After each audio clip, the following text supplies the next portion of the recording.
Some rescues save more than one life. When 60-year-old Cowboy Everett Lane found a mother donkey chained and dying in the desert, he had no idea saving her would change everything. With his ranch barely holding on and his heart heavy with loss, Everett brought the starving donkey and her young ones home. What happened next defied all logic. The mother donkey began leading other abandoned animals to his land, goats, dogs, even a blind mule, as if she understood what being saved meant and wanted to pass it forward. But how did one rescued animal transform a broken man's failing ranch into a sanctuary that restored an entire community's faith? Before we jump back in, tell us where you're tuning in from, and if this story touches you, make sure you're subscribed, because tomorrow I've saved something extra special for you. The sun came up the same way it always did over the Mojave Edge, slow and unforgiving, turning the sky from purple to rust before settling into that pale, bleached blue that promised another day without rain. Everett Lane stood on the porch of his cabin, coffee mug in hand, watching the light spread across his land like spilled water, searching for somewhere to go. 40 acres of hardpan and scrub, a few struggling mesquite trees, and a barn that leaned just enough to make you wonder if the next good wind would finish the job. He was 60 years old, though some days he felt every one of those years doubled. His hands were scarred from a lifetime of ranch work, his face weathered to leather by decades under this same sun. He wore what he always wore, faded Wranglers, a chambray shirt with pearl snaps, and boots that had been resoled 3 times, because good boots were worth keeping. His hat hung on a nail by the door, waiting. 3 years, that was how long it had been since Sarah passed. 3 years of waking up alone, of cooking for one, of talking to a horse because there was nobody else around to listen. The cancer had taken her. Quick once it started. 8 months from diagnosis to the end, and in some ways Everett was grateful for that mercy, even as he cursed the swiftness of it. There had not been enough time to say everything that needed saying, but then again, he figured a whole lifetime might not have been enough for that either. He reached into his shirt pocket without thinking, fingers finding the small circle of gold he kept there, Sarah's wedding ring. He had slipped it off her finger the day after she died, unable to leave it behind when they put her in the ground. It stayed with him now, a small weight against his heart, warm from his body heat. Sometimes he took it out and turned it in the light, reading the inscription they had put inside 40 years ago, "Forever starts today." Young people's words, full of hope and certainty about the future. He wondered if his younger self would recognize the man he had become. The ranch had been Sarah's dream as much as his. They had bought this land when they were still in their 20s, back when water was cheaper and hope came easier. They had raised their daughter here, Claire, who had loved the desert the way children love wild things, completely and without reservation. But Claire had left as soon as she was old enough, headed east to college, and then further east to a life that did not include dust and isolation, and parents who did not understand why anyone would want to leave. She called sometimes. Brief conversations that felt like strangers, making small talk, updating him on a grandson he had met twice and a son-in-law whose name he sometimes forgot. The last call had been maybe 4 months back. She had asked if he was eating enough, if he needed anything, her voice carrying that edge of dutiful concern that hurt worse than anger would have. He had told her he was fine, everything was fine, and they had said goodbye with promises to talk soon that neither of them quite believed. The truth was that nothing was fine. The well had been failing for 2 years now, giving less and less water each season until it was barely a trickle. Without water, you could not keep livestock. Without livestock, you could not keep a ranch. He had sold off the last of his cattle 18 months ago, keeping only Buck, the sorrel gelding who was too old to sell and too loyal to abandon. Buck was 23 now, ancient in horse years, but still sound enough to carry Everett when he needed to check the far reaches of his property. The town of Dustwind lay 7 miles south, a collection of sun-faded buildings along a 2-lane highway that did not lead anywhere people wanted to go anymore. It had been a mining town once, then a ranching town, and now it was barely a town at all, just a place people passed through on their way to somewhere else. The post office, a general store that sold more beer than groceries, a diner that opened when Martha Hensley felt like opening it, and a scattering of houses occupied by people who were either too old or too stubborn to leave. Everett went into Dustwind once a week for supplies, and that was about as much socializing as he could stand. People knew him, or they thought they did. Everett Lane, the old cowboy whose wife died and who let his ranch go to seed. They were not unkind, exactly, but there was a distance now. He was a reminder of something they did not want to think about too hard, that this land could break you, that loss could hollow you out and leave you walking around like a ghost of your former self. Only a few people still tried to bridge that distance. Doc Ramsey, who had taken care of Sarah at the end and still nodded to Everett in the store with real warmth in his eyes. Tommy Vasquez, who ran the feed supply and always made sure Everett got the fair price on the grain for buck, even though they both knew Everett could barely afford it. And maybe Father Miguel from the little Catholic church, though Everett had not set foot in that building since Sarah's funeral. He finished his coffee and set the mug on the porch rail. The morning routine was always the same. Feed buck, muck out his stall, check the water trough. The horse was waiting for him in the small corral behind the barn, ears pricked forward at the sound of Everett's boots on the hardpack. Buck was grey now, had been grey for years, but Everett still remembered him as the young horse Sarah had surprised him with on their 20th anniversary. "Every cowboy needs a good horse," she had said, and she had been right about that, like she was right about most things. "Morning, old man," Everett said, running a hand down Buck's neck. The horse pushed his nose into Everett's chest, searching for treats. Everett pulled a slightly withered apple from his pocket. He always kept one, even when money was tight, and let Buck take it with his careful, gentle teeth. They stood together in the early light, man and horse, both of them growing older in a place that did not care much about time. Everett had always understood animals better than people. Animals did not ask questions that had no good answers. They did not look at you with pity or concern that felt like judgment. They just existed alongside you, asking only for food and water and a kind word now and then. He had a gift for it, Sarah used to say, a way with creatures that were hurting or scared. Over the years, he had gentled half-wild horses, nursed sick cattle back to health, even coaxed a barn owl to let him splint its broken wing. It was not magic, just patience and a willingness to move slow, to let the animal come to you rather than forcing yourself on it. Most problems, he had learned, solved themselves if you gave them enough time and space. But time did not fix everything.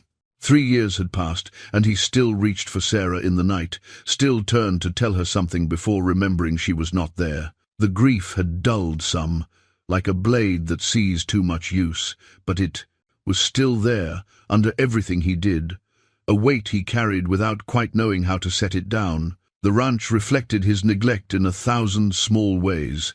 Fences that needed mending, gates that hung crooked, tumbleweeds piled against the barn where he had not bothered to clear them. The house was worse, dishes in the sink, dust on every surface, rooms he did not bother entering because there was no point. He lived mostly in the kitchen and the bedroom, moving through the same small circuit of space like an animal in too large a cage. His savings were nearly gone. The Social Security check covered the basics, but barely. He was behind on the property taxes, behind on the electric bill. There had been a letter from the county last month that he had not opened yet, could not quite bring himself to face. He knew what it said, more or less. The land would go to auction if he did not pay what he owed. Someone else would own this place, these 40 acres that held every memory of the life he and Sarah had built together. Maybe that would be for the best. Maybe it was time to let go, to move into one of those senior apartments in a real town somewhere, to spend his final years playing checkers and complaining about the weather with other old men who had outlived their purpose. Claire would probably be relieved. She could sell the property, use the money to pay off whatever debts he left behind, and that would be that. The end of the Lane Ranch, the end of a story that had run its course. But standing here with Buck's warm breath on his hands, looking out at the land, turning gold in the morning light, Everett was not quite ready to surrender, not yet. There was a stubbornness in him, inherited from his own father, who had worked cattle through the Depression and never once admitted he was beaten. Lane men did not quit. They might go down, but they went down fighting. He decided to ride out that morning, something he had not done in weeks. The fence line on the eastern boundary needed checking. It ran along an old county road that hardly anyone used anymore, but it was still his responsibility to keep it in order. Besides, Buck could use the exercise, and so could he. Sitting around the cabin waiting for the world to end was no way for a man to spend his days. He saddled Buck with practiced hands, the movements so familiar they required no thought. The saddle was older than Claire, cracked leather that he treated with oil to keep it supple. He filled his canteen from the kitchen tap, shoved a couple of granola bars in his saddlebag, and settled his hat on his head. The weight of it, the way it sat, just so, was a comfort. A man in a good hat could face just about anything. They rode out just after 8, when the heat was still bearable. The land spread out before them, empty and vast, marked only by the thin line of fence that separated his property from the federal land beyond. It was beautiful in its way, if you had eyes for it. The light caught on the pale green sage, the distant mountains shimmering in the heat, the absolute silence broken only by the sound of Buck's hooves on the rocky ground. Sarah had loved mornings like this. She would have packed a better lunch, would have remembered to bring the good binoculars so they could watch for hawks. She would have pointed out things he missed: a flowering cactus, the tracks of a kit fox, the way the clouds were stacking up in the west, even though rain never came. She had seen wonder where he just saw dirt and rock, and he missed that, missed her way of looking at the world and finding something worth noting in every damn corner of it. He touched the ring in his pocket again, a habit now, a way of keeping her close. "Just checking the fence, honey," he said aloud, because talking to her made the quiet less empty. "Should not be more than a couple hours. Buck's doing good, misses you, I think. We both do." The fence line stretched ahead, mostly intact, just a few loose wires that needed tightening. Easy work, honest work, the kind of thing a man could do and feel like he had accomplished something, even if it was small. He would fix what needed fixing, ride back to the cabin, and tomorrow would be another day just like this one. It was not much of a life, but it was his, and he would hold on to it as long as he could. He did not know, could not have known, that within the hour he would find something that would change everything. That the fence line would lead him to a sight that would break his heart and then, slowly, begin to heal it. That the choice he was about to make would set in motion events that would bring his failing ranch back to life in ways he could never have imagined. But that was still ahead, waiting in the bright morning heat. For now, he was just an old cowboy on an old horse, riding through a desert that had taken everything from him and somehow, against all reason, still felt like home. The fence line curved east, where the county road bent away from his property, following the natural contour of the land. Everett had ridden this stretch 100 times, knew every post and wire, every dip and rise. So when he saw something dark huddled against the fence about 50 yards ahead, his first thought was that someone had dumped trash again. It happened sometimes. City people driving through who thought the desert was just an empty place to leave whatever they did not want anymore.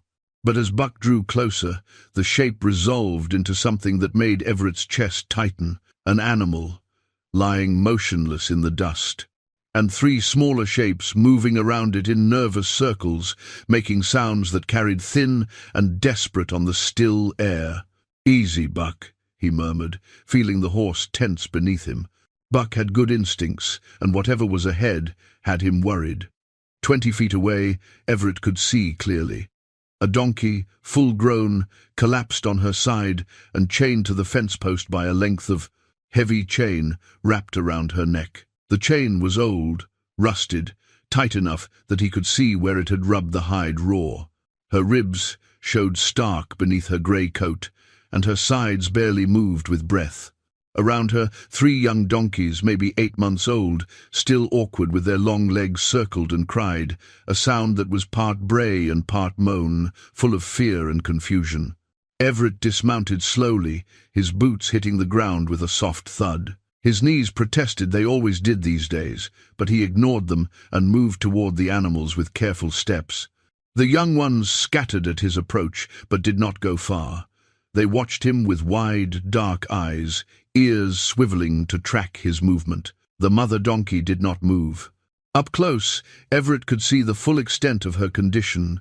Dehydrated, starving, her tongue swollen and cracked where it protruded slightly from her mouth. The ground around her was marked with the signs of struggle, deep grooves, where she had thrashed, trying to free herself. How long had she been here? Days at least, maybe longer. The chain was bolted to the fence post with a rusted lock that looked like it had been there for years, but the donkey herself was a fresh tragedy. Someone had done this. Some person had brought this animal out here, chained her to this fence, and left her to die. The why of it did not matter, though Everett's mind spun through possibilities. An owner who could not afford to feed her, who thought leaving her in the desert was kinder than a bullet. Or maybe someone mean-spirited, someone who got pleasure from causing suffering. Either way, the result was the same, an innocent creature left to suffer and die alone. He knelt beside her, feeling the heat radiating from her body. Fever or just the sun, he could not tell. He put his hand on her neck, feeling for a pulse. It was there, thready and weak, but there. She was still alive. Barely, but alive. "I've got you," he said, softly, the way he had spoken to countless frightened animals over the years. "You're all right now. I've got you." Her eye rolled toward him, showing white at the edges. She made a sound low in her throat, not quite a moan. One of the young ones called back, a sharp, anxious cry. Everett stood and went back to Buck, digging through his saddlebag for the bolt cutters he always carried for fence repair. His hands were shaking with anger, with grief, with something he could not quite name. How could anyone do this? How could anyone look at a living creature and decide it deserved this kind of end? The bolt cutters made short work of the rusted lock. The chain fell away, and Everett carefully unwound it from her neck, revealing a raw wound underneath, oozing and crusted with dried blood. He tossed the chain aside with more force than necessary, hating the weight of it, hating what it represented. He uncapped his canteen and trickled water onto the donkey's tongue. She did not respond at first, but then her throat convulsed in a swallow. He gave her more, just a little at a time, not wanting to overwhelm her system.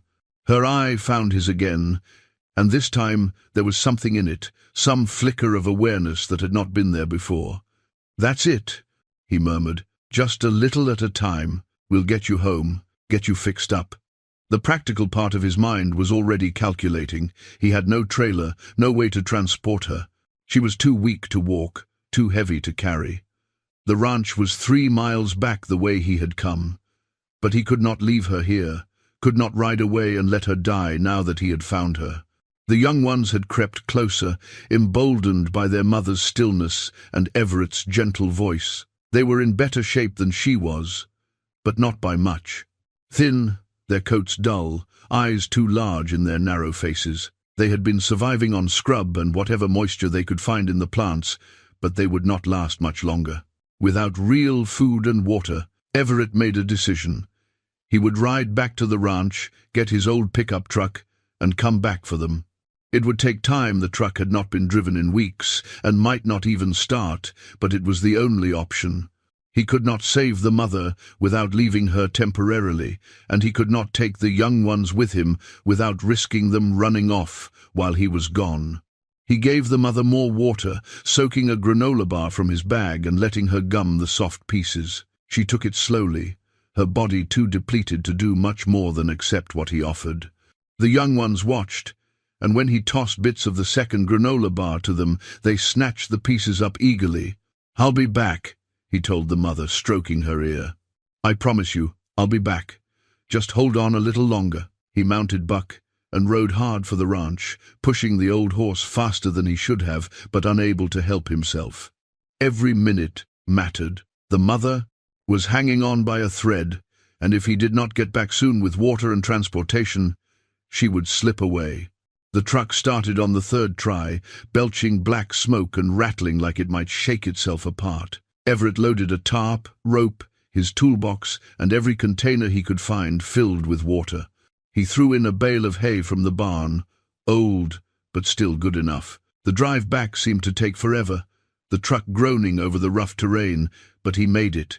The mother was still alive when he returned, though she seemed even weaker. The young ones had not left her side. Working as gently as he could, Everett managed to get the mother onto the tarp, then used the truck's tailgate and his own fading strength to slide her into the bed. The young ones followed readily once they understood they were going with their mother, jumping into the truck bed and pressing close to her. The drive back to the ranch was agonizingly slow. Every bump made Everett wince, imagining the pain it must cause the injured donkey, but she was beyond feeling much, he suspected. She was just enduring now, holding on because something deep in her refused to quit. At the ranch, he backed the truck up to the barn and made a space in one of the empty stalls. Fresh straw, water buckets, the last of his hay.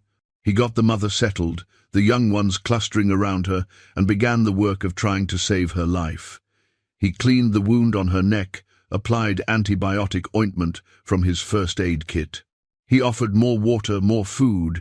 He spoke to her constantly, telling her she was safe now, that nothing would hurt her here. He did not know if she understood, but it seemed important to say it anyway. By nightfall, she was drinking on her own. By the next morning, she had eaten a little hay. It was not much, but it was something. It was enough to give him hope. Everett stood in the barn doorway, watching the 4 donkeys in the stall. The mother was resting, her breathing more even. The young ones were eating, their tails flicking contentedly.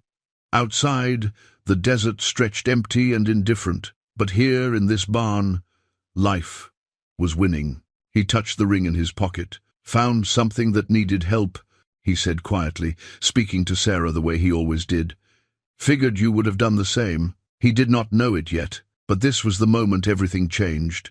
This was the moment when Everett Lane, who had been slowly dying alongside his failing ranch, found a reason to live again. Not all at once, healing never came that fast, but in the small, patient way that rescue works when you give it time. The first 3 days passed in a blur of careful attention. Everett moved between the house and the barn, in a rhythm he had almost forgotten, the rhythm of tending to something that depended on him completely. The mother donkey needed constant care. Water every few hours, small amounts of food, medicine for the infection in her neck wound. He cleaned the injury twice a day, watching for signs of fever or swelling that would mean a trip to the vet he could not afford. He named her on the 2nd day, Grace. It came to him while he was changing her bandage, struck by how she held still and let him work even though it must have hurt. There was a dignity in her suffering, a quiet acceptance that reminded him of Sarah near the end. Grace seemed fitting for an animal that had endured so much and refused to quit. The 3 young ones were harder to name. They moved as a unit, rarely separating, their personalities still forming. But by the 3rd day, he could tell them apart. The boldest was a little Jack with a white blaze on his face. He came to Everett first for food and had already tried to nibble his shirt pocket looking for treats. Everett called him Scout. The smallest, a Jenny with delicate features and nervous energy, he named Willow for the way she bent away when startled. The third, another Jenny who stayed close to Grace and rarely ventured far, became Hope. Scout, Willow, and Hope. Names that meant something, that carried weight. He had not planned to name them, had told himself they were just temporary charges until he could figure out what to do with them. But names changed things. Names made them real, made them his. Grace improved slowly. By the 4th day, she was standing on her own for short periods. By the 5th, she was eating hay with real appetite, her sides filling out just enough to soften the harsh lines of her ribs. The wound on her neck was healing clean, the edges knitting together under the bandages he changed religiously. Everett found himself talking to her constantly. About Sarah, about the ranch, about nothing in particular. She would turn her large, dark eyes on him and listen with what seemed like genuine attention, her long ears swiveling to catch every word. There was something deeply comforting about her presence, a patient understanding that asked nothing of him except to keep showing up. He made her a halter on the 6th day, braiding it from soft rope he had in the barn. His fingers remembered the work, even though it had been years over and under, pulling tight, checking the fit. He had learned rope work from his father, who had learned it from his father before him. Some skills ran in the blood, passed down through generations of men who worked with their hands and understood that good gear, made right, could last forever. The halter fit Grace perfectly. He slipped it over her ears and buckled it below her jaw, adjusting the straps until they sat comfortably against her face. She stood calm while he worked, and when he stepped back to admire his handiwork, she lowered her head and pressed it gently against his chest. It was such a simple gesture, but it nearly undid him. He wrapped his arms around her neck, careful of the healing wound, and stood there in the barn, with his face pressed into her rough coat, breathing in the smell of hay and animal warmth. When was the last time another living thing had reached for him with affection? When was the last time he had felt needed for something more than just keeping himself alive? "You're welcome," he whispered, though she had not thanked him. But the gratitude was there, in the way she leaned into him, trusting him completely. His days took on new shape. Up before dawn to check on Grace and the young ones. Fresh water, grain, hay. He bought supplies he could not really afford. Proper feed, supplements, medicine. Tommy at the feed supply gave him credit without being asked, just wrote it in his ledger with a knowing nod that said he understood what Everett was trying to do. Buck seemed pleased to have company. The old horse hung his head over the stall door and watched the donkeys with interest, occasionally reaching down to snuffle at Scout when the curious Jack ventured close. There was life in the barn again, movement and noise and purpose. Everett started fixing things he had let slide. He patched the leak in the barn roof, reinforced the stall doors, cleared the tumbleweeds from around the water trough. Small repairs, nothing fancy, but each one mattered. Each one said he was still here, still trying, still fighting the slow decay that had been eating away at everything he owned. His body ached from the work. His hands were sore.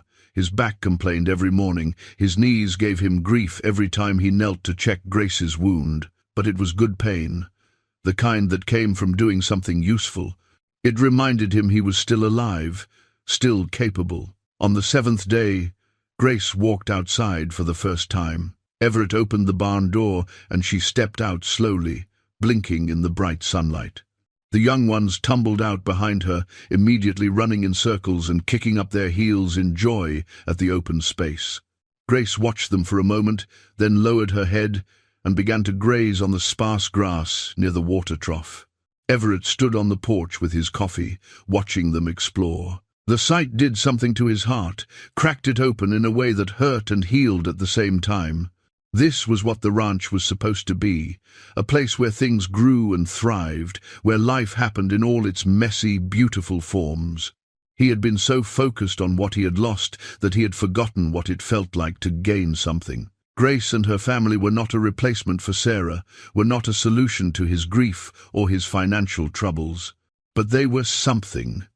They were a reason to get up in the morning, a responsibility that mattered, a small piece of hope in the shape of 4 long-eared creatures who trusted him to keep them safe. That evening he called Claire. She answered on the 4th ring, sounding distracted, and he almost hung up. But something made him push through. "Hey, sweetheart. Just wanted to check in. Dad, is everything okay?" There was alarm in her voice. He called so rarely that she probably thought something was wrong. "Everything's fine. Better than fine, actually. I wanted to tell you I've got some new tenants at the ranch." He told her about finding Grace, about the rescue, about the days of careful nursing. Claire listened, and he could hear the surprise in her silence. When he finished, she was quiet for a long moment. "Dad, that's really good. I'm glad you found them, or they found you." "Me too," he said simply. They talked a few more minutes, awkward but warmer than usual, and when they hung up, Everett felt like maybe the distance between them had shrunk just a little. Not much, but enough to notice. He stood on the porch as the sun set, watching Grace and the young ones settle in for the night near the barn. The desert evening was cooling, stars beginning to emerge in the darkening sky. Tomorrow would bring new challenges, new decisions about what came next, but for tonight, this was enough. 4 donkeys safe and healing, and a man who was learning, slowly, what it meant to come back to life. By the end of the second week, Grace was nearly herself again. The wound on her neck had healed to a pink scar, her ribs no longer showed sharp beneath her coat, and she moved with the steady, purposeful gait of a healthy donkey. She had a way of carrying herself that spoke of quiet dignity, head high, ears forward, always alert to her surroundings. The young ones followed her everywhere, mimicking her movements, learning from her in the wordless way that animals teach their offspring. Everett had expected them to stay close to the barn, to the safety and food he provided, but Grace had other ideas. On the morning of day 16, he came out to feed them and found her gone. Scout, Willow, and Hope were there, grazing peacefully, but Grace had vanished. He felt a spike of panic, irrational but real. Had she been stolen? Had she wandered off and gotten lost? Had something happened to her out in the desert? He called her name, walked the perimeter of the property, checked the broken places in the fence where an animal might squeeze through. She returned 3 hours later, appearing from the east as if she had just been out for a morning stroll. She walked up to the water trough, drank deeply, then went to check on her young ones as if nothing unusual had happened. Everett stood there, hands on his hips, torn between relief and frustration. "Where the hell did you go?" he asked, though he did not expect an answer. Grace looked at him with her calm, dark eyes and flicked her ears. Then she turned and began grazing on the sparse grass near the barn. It happened again the next day, and the day after that. Grace would disappear for a few hours, always in the morning, and always return by midday. She never seemed stressed or tired when she came back. If anything, she seemed content, almost purposeful. Everett could not figure it out.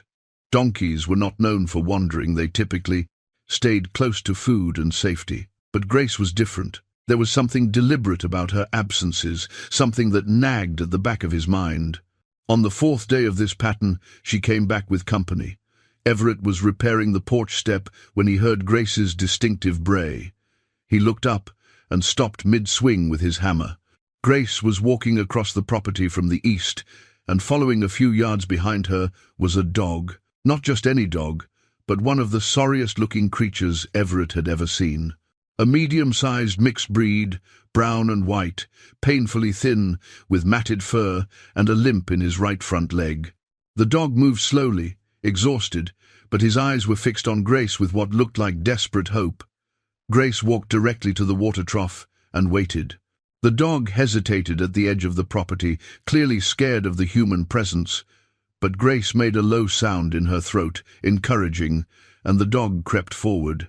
He drank like he had not seen water in days, gulping frantically until Everett was worried he would make himself sick. "Easy there, boy," Everett said softly, approaching slowly. The dog's head snapped up, water dripping from his muzzle, and for a moment Everett thought he would bolt.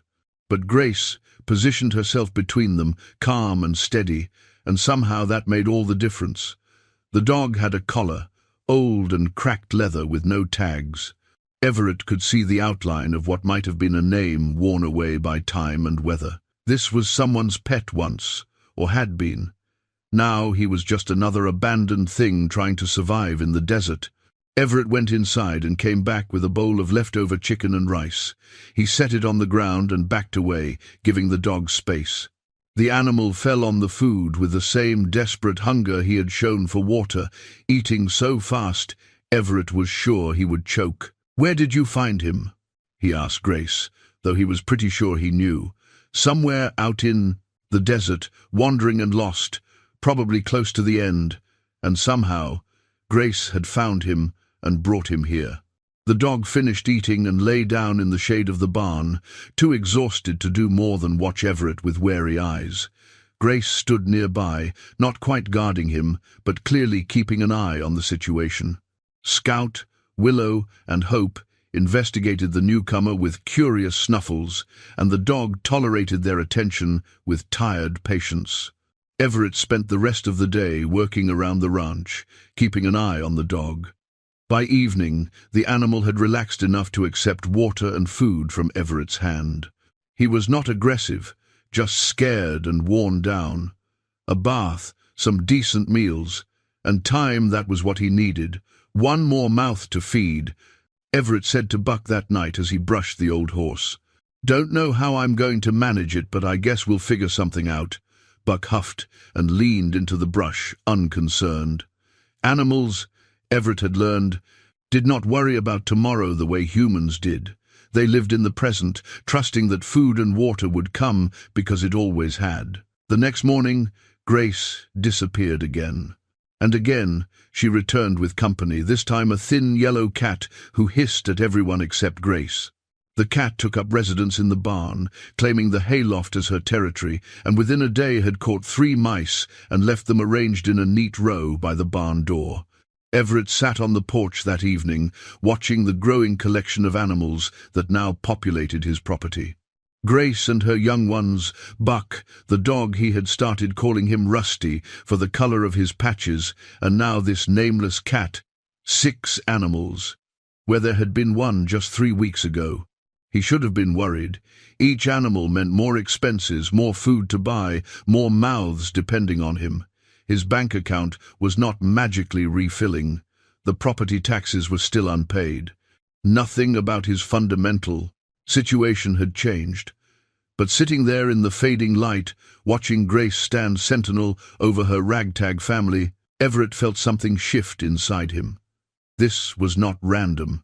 Grace was not wandering aimlessly. She was doing something, searching for animals that needed help and bringing them here, to him, to safety. He had saved her, and now she was saving others. The logic of it was simple and profound. She had learned what rescue meant, and she wanted to pass it forward. "You're something else, Grace," he called out to her.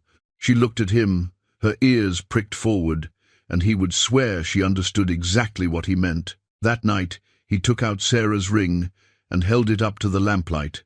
"You seeing this, honey? I think we might be starting something here. Not sure what, exactly, but something." The ring caught the light and held it, a small circle of gold that connected him to everything he had lost, and, maybe, to everything he might still find. Tomorrow, Grace would wander again, and chances were she would bring something else home, something that needed help, that needed saving, and Everett would be here to provide it, because that was what you did when you were given a second chance. You did not waste it. You did not turn away. You opened your doors, and you said yes. Even when you did not know how you were going to manage it, you just said yes. Grace brought home 2 goats on a Tuesday morning. They were young, barely past kids, with patchy coats and ribs that showed they had been on their own for too long. One was white with brown spots, the other solid black. They followed Grace with the same trusting desperation Everett had seen in Rusty, and the yellow cat, now called Goldie, because Everett had never been creative with names. The goats took to the property immediately, climbing on everything they could find and bleating with voices that carried across the desert. Scout was fascinated by them and spent hours trying to engage them in play, while Willow and Hope kept a cautious distance. "We're running a zoo here," Everett muttered, but there was no real complaint in his voice. The property felt alive in a way it had not in years. Everywhere he looked, there was movement, sound, life asserting itself against the stillness of the desert. But the practical reality was getting harder to ignore. 9 animals now, and his savings account was bleeding out faster than he could afford. The feed bill at Tommy's store had grown to a number that made Everett wince. He had started skipping meals himself, giving his food to the animals when supplies ran short. It was not sustainable, and he knew it. On Thursday, he swallowed his pride and drove into Dustwind to see if Doc Ramsey would look at Rusty's leg for cheap. The limp had not improved, and Everett suspected an old injury that had healed wrong. The dog deserved proper care, even if Everett could not quite figure out how to pay for it. Doc Ramsey's clinic was a small building on the edge of town, half veterinary practice and half human medicine, because out here you did what was needed. The waiting room was empty when Everett walked in with Rusty on a rope lead. Martha Hensley, who ran the diner and apparently also worked part-time at the clinic, looked up from the desk. Her face split into a genuine smile. "Everett Lane, heard you've been busy. News travels," Everett said, non-committal. "Small towns were like that. Everyone knew your business before you did." "This the dog Grace brought in?" Martha came around the desk to crouch down. Rusty, who had been nervous, relaxed under her gentle hands. She knew animals, same as most folks out here. One of them. "Got goats now too, and a cat, and 3 baby donkeys," Martha added. "People are talking, Everett. What you're doing?" He shifted uncomfortably. "Not doing anything special. Just helping where I can." Doc Ramsey emerged from the back, wiping his hands on a towel. He was in his 70s, but moved like a man 20 years younger, sharp-eyed and competent. "Let's see what we've got." The examination was thorough. Rusty tolerated it well, though he kept his eyes on Everett the whole time, as if seeking reassurance. Doc Ramsey worked in silence, probing the leg, feeling the bones, watching how Rusty moved when asked to walk. "Old break that healed crooked," he finally said. "Not much to be done about it now except keep him comfortable.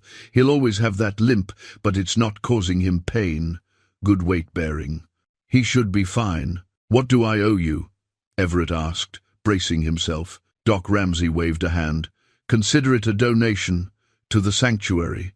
"It's not a sanctuary," Everett protested. I'm just helping a few animals." "Call it what you want," Doc Ramsey said. "But word's out. Folks are interested. Some of them want to help." Everett did not know what to say to that. He nodded his thanks, feeling the weight of charity settle heavy on his shoulders. He had never been comfortable accepting help, had always been the one doing the giving.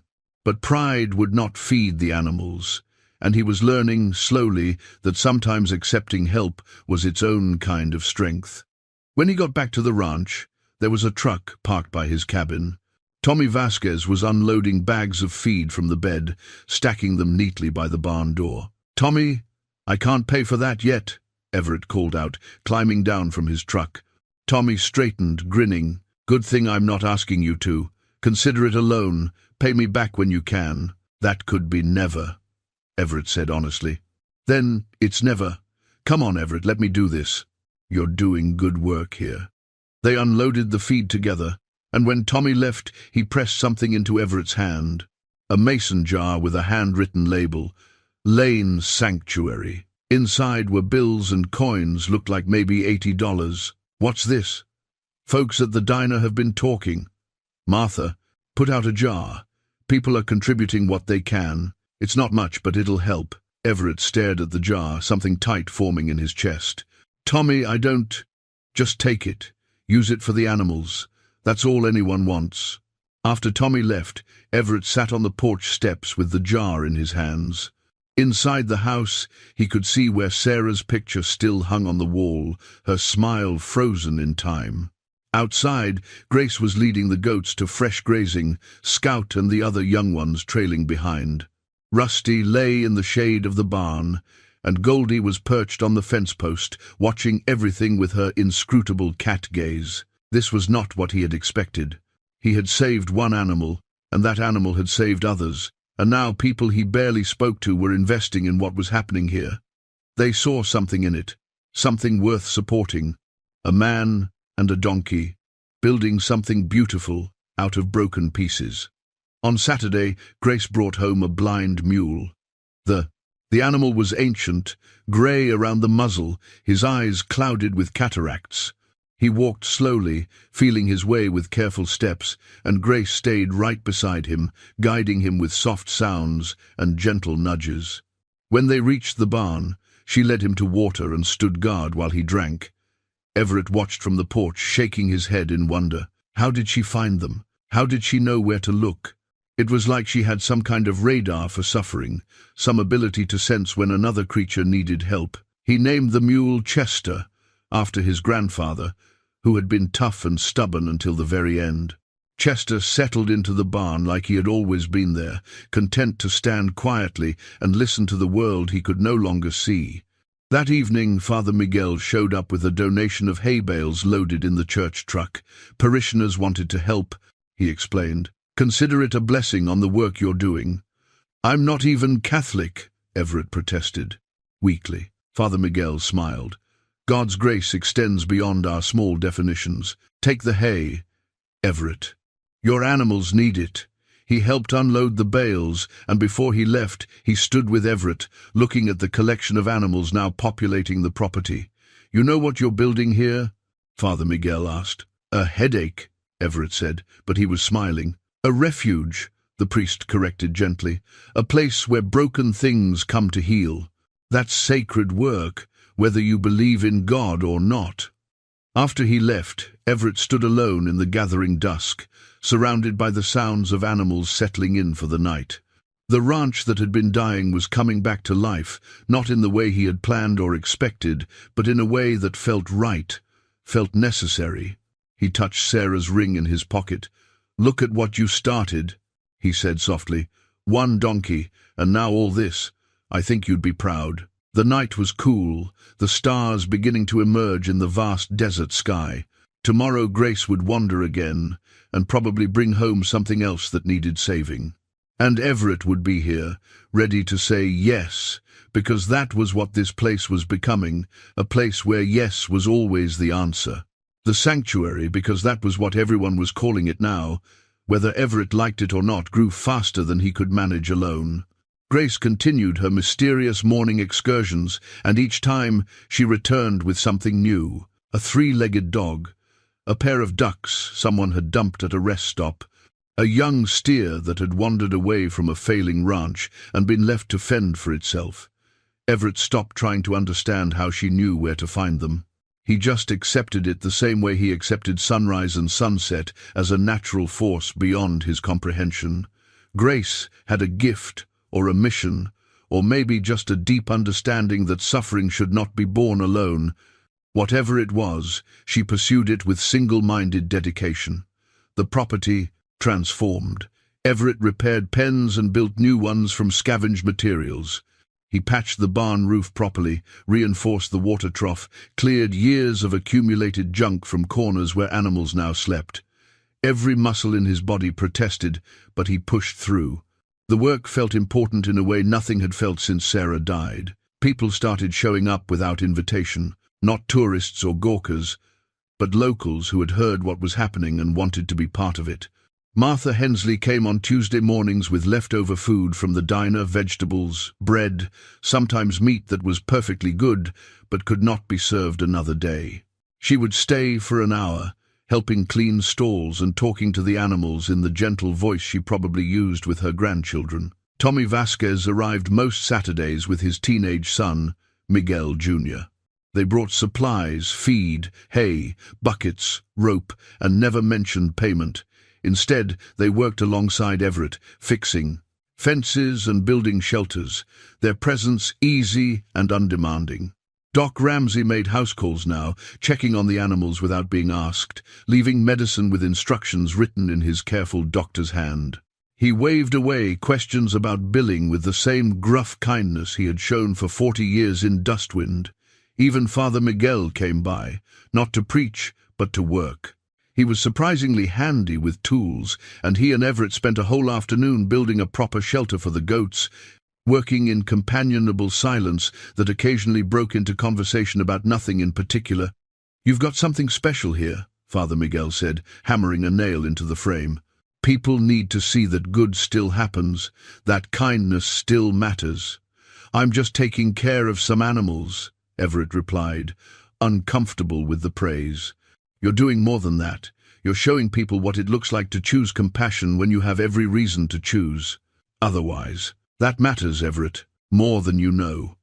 On a Wednesday afternoon in the third week, Martha showed up with something unexpected, a clipboard with a sheet of paper attached.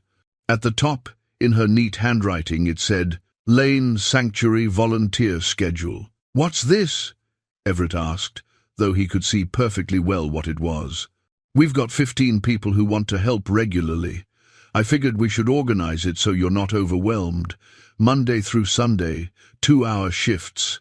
People can sign up for whatever works for them. Everett looked at the list. Names he recognized and some he did not. Teachers, retirees, a nurse from the regional hospital, the owner of the hardware store, a young mother with 3 kids, all of them willing to drive out to his failing ranch to help care for abandoned animals. Martha, I can't ask people to do this. Good thing you're not asking. We're volunteering. There's a difference. She pressed the clipboard into his hands. You need help, Everett. There's no shame in that. Let us be part of what you're building. The volunteers started coming the next week.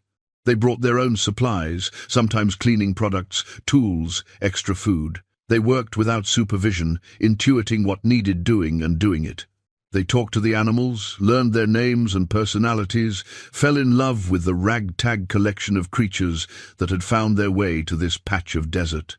Everett found himself becoming something he had never expected to be, a coordinator, a teacher, a leader of this accidental community that had formed around his property.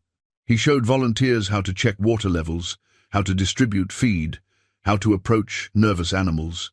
He shared stories about each rescue, and people listened with genuine interest, asking questions and offering their own insights.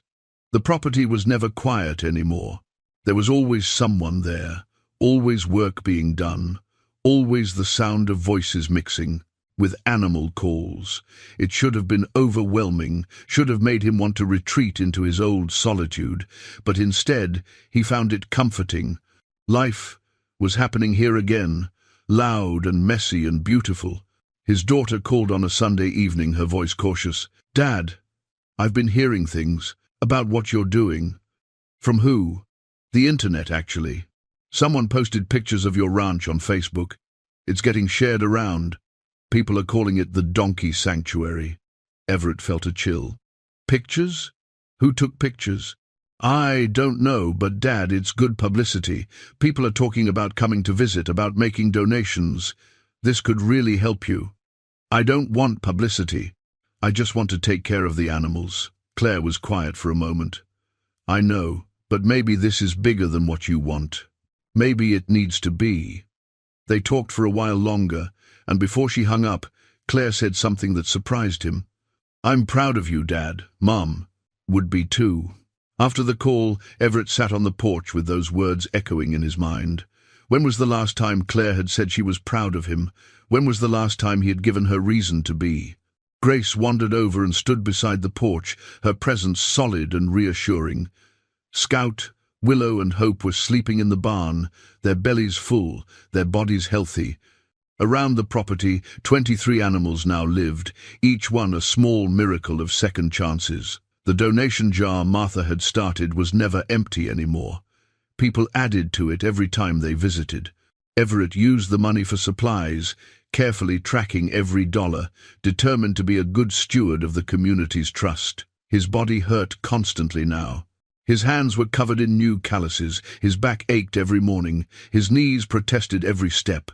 But underneath the physical pain was something else, a deep satisfaction, a sense that he was finally, after 3 years of drifting, moving in the right direction. He still carried Sarah's ring in his pocket, still touched it throughout the day, still spoke to her when he was alone. But the grief had shifted somehow, become less sharp. It was still there, would always be there, but it no longer defined every moment of his existence.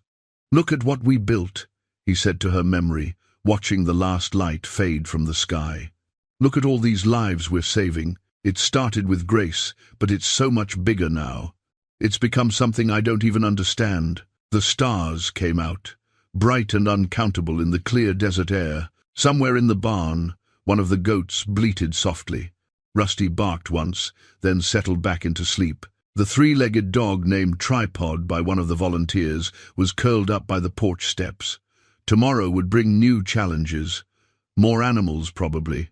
More expenses. More people wanting to help, or just to see what was happening here. But tonight, Everett was content to sit in the darkness and feel the weight of all these lives depending on him. It was not a burden. It was a gift, offered by a donkey who understood what it meant to be saved and wanted to pass that grace forward. Claire arrived on a Thursday morning without warning, her rental car kicking up dust as it turned onto the property. Everett was mucking out the goat pen when he saw her, and for a moment he froze, manure fork in hand, unsure whether to feel joy or dread.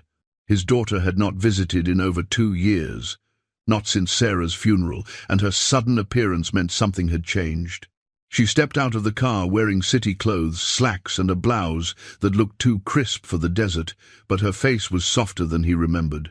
She was 40 now, though she looked younger, her dark hair pulled back in a practical ponytail. Sarah's eyes, he thought. She had Sarah's eyes. "Hi, Dad." "Claire." He set down the fork and wiped his hands on his jeans, suddenly aware of how he must look dirty, sweaty, older than his 60 years. "This is a surprise. I should have called. I'm sorry." She looked around the property, taking in the animals, the rebuilt pens, the new structures. "But I wanted to see it. All of this. What you've created."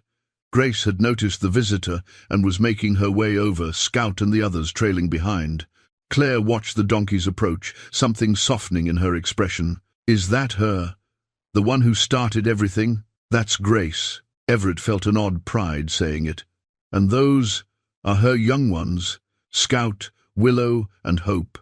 Claire reached out slowly, and Grace allowed the touch, her soft nose pushing gently into Claire's palm. Something passed between them in that moment, some wordless communication that made Claire's eyes shine with tears she tried to blink away. They walked the property together, Everett introducing her to each animal, telling the story of how they arrived. Claire listened with genuine interest, asking questions, occasionally stopping to pet or photograph one of the creatures. She seemed different here, more present than she had been in years. Less like the distant stranger she had become, and more like the girl who had once loved this place. They ended up on the porch with coffee, sitting side by side in the old chairs Sarah had painted green a lifetime ago. The silence between them was not quite comfortable, but it was not hostile either. It was the silence of two people trying to find their way back to each other. "I'm proud of what you're doing," Claire finally said. "I meant that when I said it on the phone. But Dad, there's something you need to know." Everett felt his stomach tighten. Here it came, the real reason for the visit. Claire pulled a folded envelope from her bag and handed it to him. "This came to my address. They must have found me through some old records. It's addressed to you." The envelope was from the county, official letterhead, the kind of mail that never brought good news. Everett opened it slowly, his hands steadier than he felt. Inside was a formal notice, written in the cold language of bureaucracy.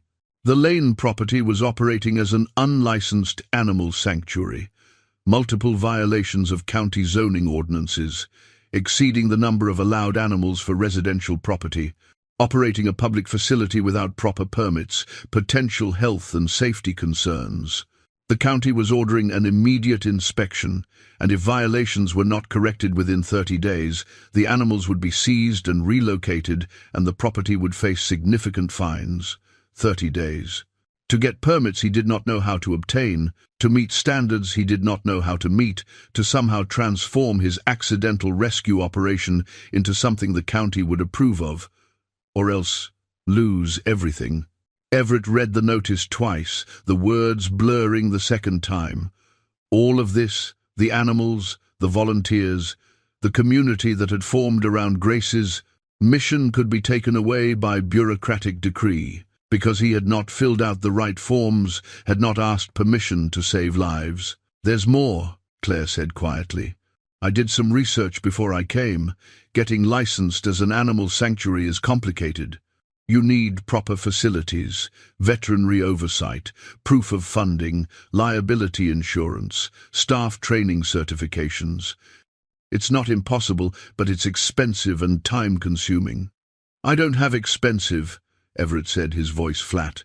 I barely have enough to feed them all now. I know, but Dad, I want to help. I've been talking to some people, doing some research. There are grants available for animal welfare organizations, non-profits that support this kind of work. If we can incorporate as an official sanctuary, we can apply for funding, accept tax-deductible donations, maybe even get support from larger animal welfare groups. We? Everett looked at his daughter, trying to understand what she was offering. I want to be part of this. She paused, choosing her words carefully. I've been lost since Mum died. Going through the motions, working a job I hate, living a life that doesn't mean anything. But seeing what you've built here, seeing those pictures online, and hearing about what Grace does, Dad, this matters. This is real. And I want to help make it work. Everett stared at the notice in his hands, then at his daughter, then out at the property where Grace stood, watching over her collected family of broken things. 23 animals who trusted him to keep them safe. Volunteers who believed in what he was doing, a community that had invested their hope and resources into this place. He could not let them down. He could not let the county come in and tear this apart. What do we need to do? He asked. Claire pulled out a notebook, already filled with her neat handwriting. She had been preparing for this conversation, had done her homework. First, we need to incorporate as a non-profit. I can handle the paperwork for that. It's basically what I do for my job anyway, just different context. Then we need to get a proper inspection and identify what specific improvements they're requiring. After that, we apply for permits and start working on meeting their standards. That sounds like it could take months. We've got 30 days, which is why we need to move fast and smart. We can ask for extensions, show good faith effort, maybe get the county on our side instead of against us. Doc Ramsey can provide veterinary oversight, I already called him, and he's willing. Father Miguel says the church can help with some funding. The volunteers can help with physical improvements, and I can take a leave of absence from work to manage the administrative side. You would do that? Take leave from your job? Claire met his eyes, and in that moment she looked so much like Sarah it hurt. Dad, I lost Mum. I lost these years with you because I was too stubborn and hurt to reach out. I'm not losing this too. Let me help you save what you've built. Let me be part of something that matters. Everett's throat was tight. He wanted to argue, wanted to say he could handle it alone, wanted to maintain the pride that had kept him isolated for 3 years. But looking at his daughter, seeing the determination and hope in her face, he realized that accepting her help was not weakness, it was wisdom. It was what Sarah would have wanted. It was what Grace had been trying to teach him all along, that sometimes being saved means letting others in. Okay, he said. Okay, let's do it. Let's make this official. Let's save the sanctuary. Claire smiled, real and bright, and for the first time in years, Everett felt like maybe, just maybe, he was getting his daughter back. They spent the rest of the day making plans, Claire filling pages with notes and timelines, Everett providing the practical knowledge of what the property needed. It was overwhelming and terrifying and oddly exhilarating. They were going to fight for this. They were going to make it work. That evening, as the sun set and Claire drove back to her hotel in town, promising to return first thing in the morning, Everett stood on the porch with the county notice still in his hand. Grace wandered over, as she always did when he needed her, and stood beside him in the fading light. Got ourselves in a mess, he told her, but I think maybe we can find our way out of it. With help, which I'm learning is the whole point. Grace made a soft sound, contentment or agreement, he could not tell. The young ones were settling in for the night. Around the property, the animals Grace had brought home were safe and fed, unaware of the threat hanging over them all. 30 days to save what they had built. 30 days to turn an act of compassion into something the world would recognize as legitimate. 30 days to prove that what happened here, this impossible sanctuary built by a broken man and a rescued donkey, was worth preserving. It would not be easy. Nothing worth doing ever was. But standing there, with Sarah's ring in his pocket and his daughter's promise still echoing in his ears, Everett believed they had a chance. Not a good chance, maybe, but a chance. And sometimes that was enough to begin. The next 3 weeks passed in a blur of focused chaos. Claire moved into Sarah's old craft room, transforming it into a makeshift office with her laptop, printer, and stacks of paperwork that seemed to multiply overnight. She worked 12-hour days, filing incorporation documents, applying for permits, drafting grant proposals, and building a website for what they were now officially calling the Grace Haven Animal Sanctuary. Grace Haven, Everett had said when she first suggested the name. That's good. That's right. The non-profit paperwork came through faster than expected. Claire had connections from her corporate job, knew people who knew people, and could navigate bureaucracy with a skill Everett had never possessed. She set up a bank account, filed for tax-exempt status, and created a board of directors that included herself, Everett, Doc Ramsey, Father Miguel, and Martha Hensley. "We need 5 people for credibility," Claire explained. "And these folks are already invested. Makes sense to make it official." The community response was overwhelming. When word got out about the county's threat, donations poured in. The mason jar was replaced with a proper donation box, which was emptied daily into the sanctuary's new bank account. A local news station ran a story, "Cowboy's Donkey Sanctuary Faces Shutdown," that went viral online. Suddenly, people from 3 counties over were driving out to visit, to volunteer, to offer support. Tommy Vasquez organized work crews that descended on the property every weekend. They rebuilt fences to code, constructed proper shelter structures with permits and inspections, installed a new water system that would meet county health standards. The hardware store donated materials. A local contractor offered his expertise for free. Even the high school FFA chapter came out to help, teenagers working alongside retirees to transform the failing ranch into something that looked increasingly like a real sanctuary. Doc Ramsey established official veterinary protocols, creating medical records for every animal, setting up a clinic space in the barn, and documenting his ongoing oversight in ways that would satisfy county requirements. He trained 3 of the regular volunteers in basic animal care, giving the sanctuary the staffing depth it needed to be legitimate in the eyes of the law. Father Miguel coordinated fundraising through the church network, reaching out to parishes across the region. Money came in, not huge amounts, but steady enough to matter, enough to buy feed in bulk, to pay for the permits they needed, to hire a part-time administrative assistant to help Claire manage the growing operation. Through it all, Grace continued her mission. Every morning she wandered out, and most mornings she returned with something that needed help. A pair of piglets someone had bought as a joke and then abandoned when they grew too large. A senior dog whose owner had died and whose family did not want him. A young horse with a damaged hoof that would never heal properly, making him worthless to a working ranch, but perfect for a sanctuary that measured worth in different terms. Each new arrival added pressure to meet the county's requirements, but also strengthened their case that what they were doing mattered. These animals had nowhere else to go.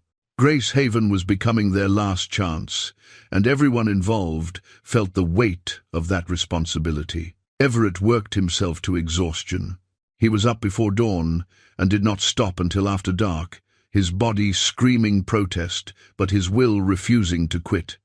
He learned to use power tools he had avoided for years, to read building codes, to manage volunteers with different skill levels and motivations. He gave interviews to local reporters, awkward at first but growing more comfortable as he learned to articulate what Grace Haven meant. "It's not about me," he told a journalist from the regional paper. "It's about giving broken things a place to heal. Animals, sure, but people too. Everyone who volunteers here is getting something back. We're all healing together." The article ran with a photo of Everett standing with Grace, both of them looking at the camera with quiet dignity. Orders for sanctuary t-shirts came in. Claire had designed them as a fundraiser, and within a week they had sold 300 shirts with Grace's face on them and the words, "Choose Compassion," underneath.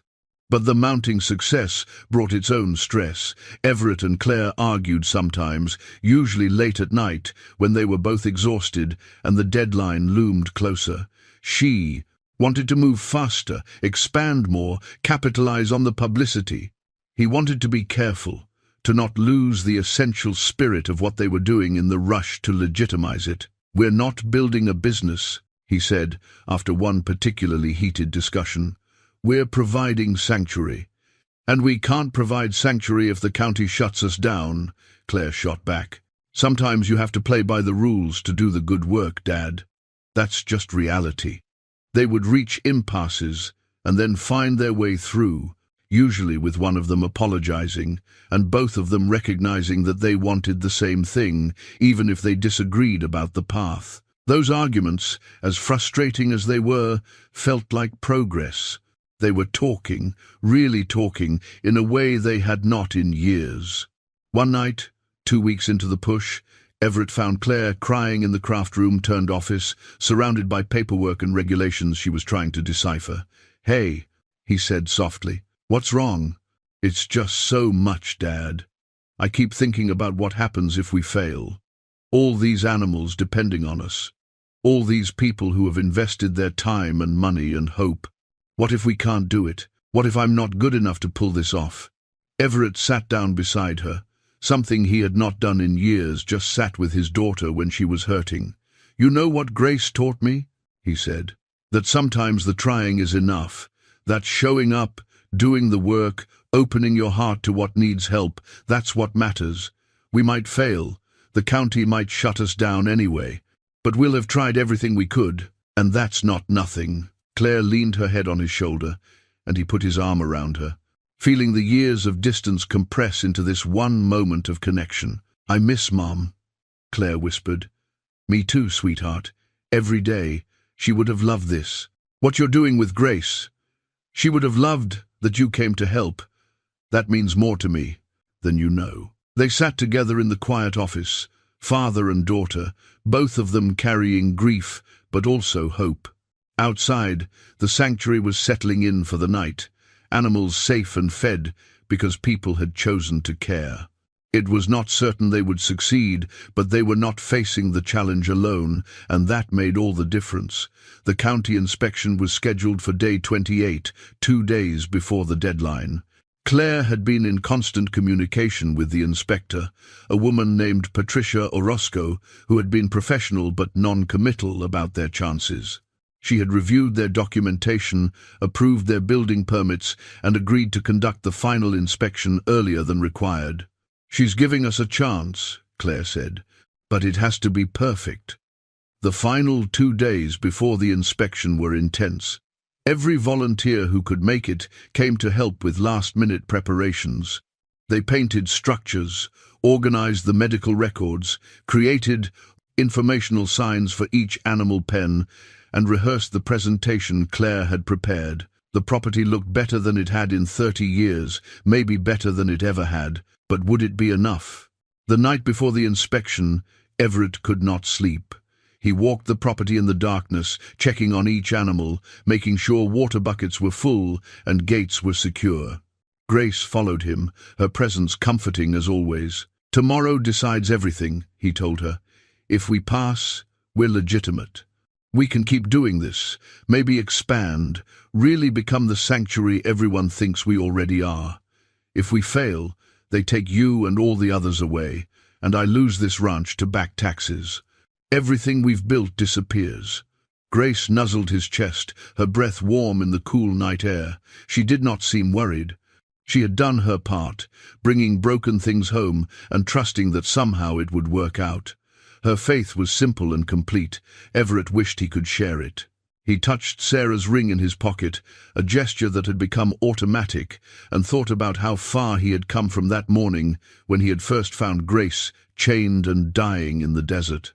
He had saved her life, yes, but she had saved his too, in ways he was still discovering. "Whatever happens," he said to the night, to Sarah's memory, to God or fate or whatever force had brought him to this point, "thank you for Grace, for Claire coming back, for this chance to do something that matters.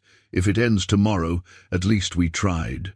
But he did not want it to end. He wanted to keep saving animals with Grace. He wanted to keep working alongside his daughter. He wanted to see what this sanctuary could become if given the chance to grow. He wanted, he realized with some surprise, to live. Not just survive, but really live, with purpose and connection and love. He wanted that so much it hurt. Grace pressed against his side, solid and real, and together they stood in the darkness, waiting for the dawn that would decide their fate. Patricia Orozco arrived at exactly 9 o'clock, driving a county vehicle and carrying a clipboard that held Everett's entire future on its pages. She was younger than he expected, maybe 45, with dark hair pulled into a professional bun and eyes that missed nothing. She wore practical boots and cargo pants, someone who knew her way around livestock and property. "Mr. Lane," she said, offering her hand. "I'm Patricia Orozco, County Animal Welfare Inspector. Everett, and this is my daughter Claire. She's been handling most of the administrative work. Miss Lane, I've been reviewing your documentation. Very thorough." Patricia's tone gave nothing away, neither approval nor criticism, just professional neutrality. Claire had prepared folders for the inspection, color-coded and cross-referenced. She handed one to Patricia with the confidence of someone who had spent 3 weeks making sure every detail was perfect. "We've organized everything by category. Facility improvements, veterinary records, volunteer training documentation, financial statements, and operational procedures." Patricia accepted the folder and opened it, scanning the first few pages. Her expression remained neutral, but she took her time, reading carefully. Everett stood beside Claire, hands in his pockets to keep them from shaking, trying to project calm he did not feel. "Let's start with a property walkthrough," Patricia said, closing the folder. "I want to see the facilities, meet the animals, and verify that what's documented matches reality." They began at the barn. Patricia inspected the stalls, checking dimensions against code requirements, examining the ventilation system Tommy had installed, testing the water delivery setup. She made notes on her clipboard, and Everett tried not to read doom into every pen stroke. Grace and her young ones were in the main paddock. Patricia stopped at the fence, watching them. "This is the donkey that started everything?" "That's Grace," Everett said, pride creeping into his voice despite his nerves. "Found her chained to a fence out in the desert, nearly dead from dehydration and starvation. She's the one who brings the other animals here." "I read about that." Patricia's professional mask slipped slightly, showing genuine interest. "You believe she's actually seeking out abandoned animals and guiding them back to your property? I know how it sounds, but I've watched her do it. She'll leave in the morning and come back with something that needs help. Every time." Patricia studied Grace for a long moment. The donkey stood calmly, her bearing dignified, her eyes intelligent. The young ones played nearby, healthy and content. Whatever Patricia was thinking, she kept it to herself, making another note before moving on. They walked through the property systematically. Patricia inspected the new shelters, the medical clinic space Doc Ramsey had established, the feed storage area with its proper vermin control. She questioned everything: safety protocols, volunteer training procedures, emergency response plans. Claire answered most of the questions with prepared documentation, but sometimes Everett had to step in with practical knowledge about the animals themselves, their histories and needs. At the goat pen, Patricia paused. "These animals came from a hoarding situation? Someone had them in a backyard in Barstow, 37 goats in a space meant for maybe 5. Animal control seized them, and most went to other sanctuaries. We took the 2 that were in worse shape. And they're healthy now? Doc Ramsey can show you the medical records." When they arrived, they had respiratory infections, malnutrition, untreated hoof rot, 3 months of treatment and proper care, and they're thriving. Patricia examined the goats, their clear eyes, healthy coats, proper weight. She made more notes. Everett could not read her expression. Could not tell if they were passing or failing. They moved through the rest of the property, Rusty and the other dogs in their proper kennels, with adequate space and enrichment. Chester, the blind mule, in his specially designed stall with tactile markers to help him navigate. The pigs in their mud wallow that met all the environmental requirements. Goldie the cat and her now expanded family of barn cats who controlled the rodent population. Everywhere they went, Patricia asked questions. Some were straightforward facility measurements, feeding schedules, waste management. Others dug deeper long-term sustainability plans, funding sources, what would happen to the animals if Everett became unable to care for them. "We've established a succession plan." Claire answered that last question. "The board of directors has agreed to maintain operations, and we're building an endowment specifically for the animals' long-term care." "You've thought of everything," Patricia observed, and Everett still could not tell if that was praise or criticism. 2 hours into the inspection, they returned to the barn where they had started. Patricia had filled multiple pages on her clipboard with notes. She stood looking at those notes, her face unreadable, while Everett and Claire waited in tense silence. "I need to complete my report," Patricia finally said. "Review everything I've documented today against county requirements. That will take a few hours. When will we know?" Claire asked, her voice steady, but Everett could hear the strain underneath. Patricia looked at them both, and for the first time her professional mask dropped completely. "You've done remarkable work here in less than a month. Whatever the outcome, that matters." But whether it mattered enough, that question hung unanswered in the air between them. The waiting was worse than anything. Patricia had driven away with a promise to return by 3 o'clock with her decision, and those intervening hours stretched like years. Everett tried to work, but his hands were clumsy and his mind elsewhere. Claire paced the porch, checking her phone constantly, as if the decision might arrive electronically instead of in person. Volunteers had gathered without being asked. Word had spread about the inspection, and people wanted to be there for the outcome, whatever it was. Martha brought sandwiches that no one could eat. Tommy sat on the porch steps, quiet and solid. Doc Ramsey waited in his truck, ready to offer whatever was needed, celebration or consolation. Father Miguel stood near the barn, perhaps praying, perhaps just being present. At 2:30, Grace did something she had never done before. She walked up to Everett where he stood by the paddock fence and pressed her forehead against his chest, holding it there for a long moment. Her young ones gathered close, and Scout nuzzled Everett's hand. It felt like goodbye, or maybe it was comfort. Everett wrapped his arms around Grace's neck and held. "You see," on fighting back tears he had promised himself he would not shed until he knew for certain. "Whatever happens," he whispered, "you saved me first.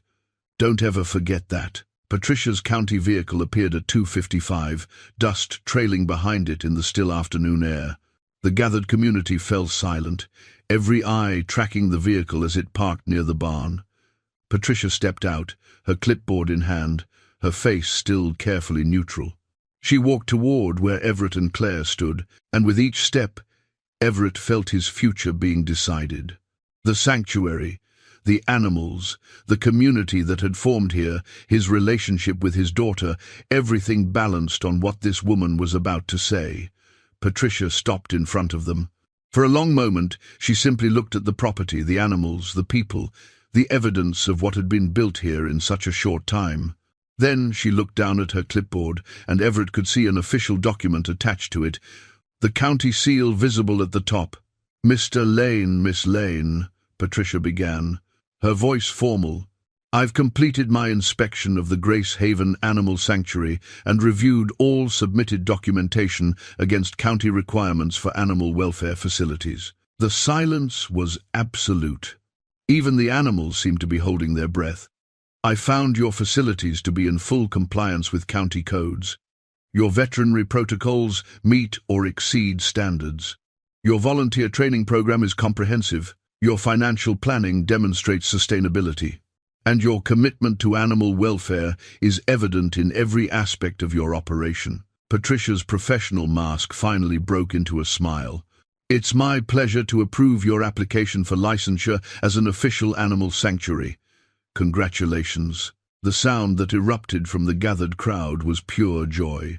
People cheered, hugged each other, some wept openly.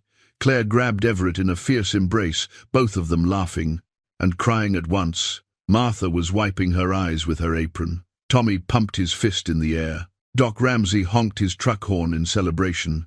Patricia held up the official certificate, the county seal embossed in gold, the words, "Grace Haven Animal Sanctuary Licensed and Approved," written in formal script. She handed it to Claire, who accepted it with trembling hands. "Thank you," Claire managed to say. "Thank you so much." "Don't thank me," Patricia replied. "You did the work, both of you, and all these people. What you've built here, it's special. I've done a lot of inspections, and I've never seen a community come together like this. Never seen animals so clearly thriving under someone's care. This isn't just a sanctuary, it's something more." She turned to Everett. "Your daughter told me about finding Grace, about how she brings the other animals home. I've been in this business 20 years, and I've never heard of anything like it. I don't know if I'd believe it if I hadn't seen her myself, the way she carries herself, like she knows exactly what she's doing." "She does," Everett said simply. "She knows." Patricia nodded, accepting this impossible truth. "Then I'd say you're lucky to have found each other. And all these animals are lucky you both said yes to helping them." After Patricia left, the celebration continued. Someone had brought champagne. Father Miguel opened it with a prayer of thanksgiving. They toasted to Grace, to the sanctuary, to second chances and new beginnings. The animals seemed to sense the joy, moving among the gathered humans with unusual boldness, accepting attention and treats. As the sun began to set, casting long shadows across the property, Everett stood apart from the celebration for a moment. He held the official certificate in his hands, this piece of paper that legitimized everything they had fought for.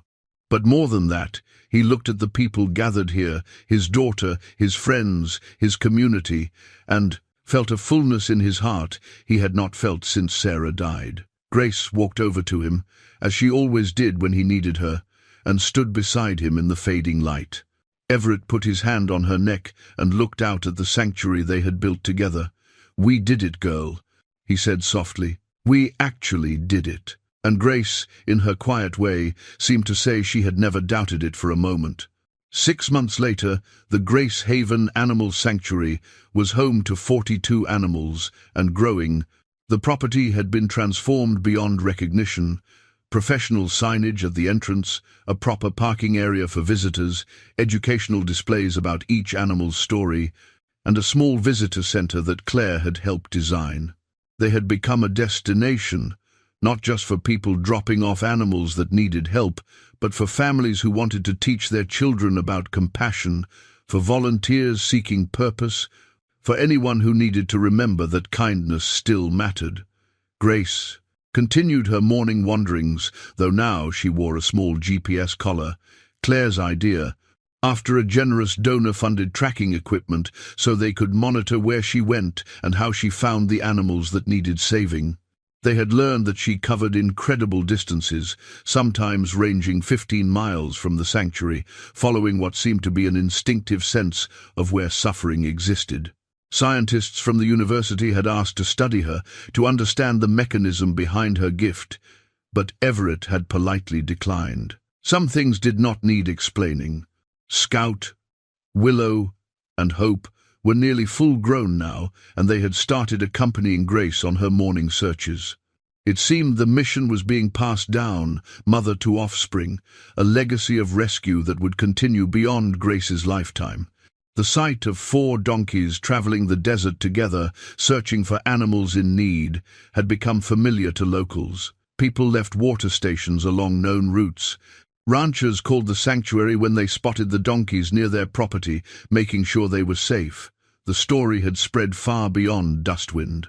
National media had picked it up, the donkey that rescues others, and donations poured in from across the country. The sanctuary's bank account was healthy for the first time, with enough money to hire 2 full-time staff members and plan for expansion. They were building a barn specifically for large animals, with proper medical facilities and quarantine areas. They had established partnerships with other sanctuaries and animal welfare organizations, creating a network of care that extended their impact. But for all the growth and publicity, the heart of Grace Haven remained the same. A place where broken things came to heal, where second chances were offered freely, where one act of compassion rippled outward into something larger than anyone had imagined. Claire had stayed. She had quit her corporate job and moved permanently to Dustwind, taking over a small house in town and committing herself fully to the sanctuary's management. She and Everett worked together daily now, and the distance that had existed between them for so many years had closed. They had learned to talk, really talk, about Sarah and grief and the years they had lost. They had learned to forgive each other and themselves. On a crisp November morning, they stood together at the edge of the property, near the spot where Everett had first found Grace. They were unveiling something new, a simple bronze plaque mounted on a stone post. It read, "In memory of Sarah Lane, who taught us that love is an action, and that choosing compassion changes everything. Grace Haven, Animal Sanctuary where rescue begins with yes." It had been Claire's idea, but Everett had embraced it immediately. Sarah deserved to be remembered here, in this place that existed because Everett had carried her lessons forward into his grief and found his way back to living. A small crowd had gathered for the unveiling: volunteers, donors, friends from town, even Patricia Orozco, who had become an unofficial advocate for the sanctuary. Father Miguel blessed the plaque, and Martha read a poem she had written about Sarah's legacy. Doc Ramsey spoke about how healing comes in unexpected forms, and how this sanctuary had healed more than just the animals who lived here. When it was Everett's turn to speak, he kept it simple. "My wife Sarah believed that we're put on this earth to take care of each other, people and animals alike. I forgot that for a while after she died. But Grace reminded me. She taught me that when you save one life, you start a chain reaction of saving. Sarah would love what's happening here. She would love that so many of you have chosen to be part of it. Thank you for helping me honor her memory by doing this work." Grace stood nearby with her young ones, watching the proceedings with her calm, knowing eyes. She had brought home a new animal just that morning, an elderly cat, missing an eye, who was already settling into the barn. The mission continued, would always continue, as long as Grace drew breath. After the ceremony, people lingered, talking and visiting with the animals. Everett found himself alone for a moment on the porch of the cabin. Sarah's cabin, his cabin, but now something more. A headquarters for an operation that was saving lives every day. He pulled Sarah's wedding ring from his pocket, where it had lived for 3 years. He held it up to the light, reading the inscription one more time. "Forever starts today." They had meant it when they were young, had believed forever would mean growing old together. But forever meant something different now. It meant legacy. It meant the work continuing beyond their lifetimes. It meant love expressed through action, rippling forward through generations of rescued animals and the people who chose to care for them. He slipped the ring onto his passer's own finger for the first time since her death. It fit on his pinky, snug but comfortable. Wearing it felt right, like he was finally ready to carry her forward without the weight of grief crushing him.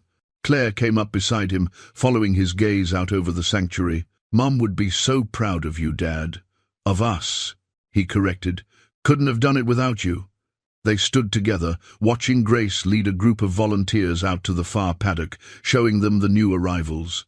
The sun was warm, the desert stretched endless and beautiful, and life was happening all around them in loud, messy, wonderful ways. Everett thought about the man he had been 6 months ago, broken, isolated, waiting to die alongside his failing ranch. And he thought about the man he was now, healed, connected, building something that would outlast him. The transformation had started with one choice: to help one suffering animal. Everything else had flowed from that single act of compassion. "Ready to get back to work?" Claire asked. Everett smiled, feeling Sarah's ring solid on his finger, watching Grace move among the animals with her quiet purpose. "Always," he said. "There's always more work to do." And together they walked back toward the sanctuary, toward the animals waiting to be fed and the lives waiting to be saved, toward a future neither of them had imagined, but both were grateful to be building. One day at a time, one rescue at a time, one yes at a time, they were proving that even in the hardest desert, life finds a way to bloom.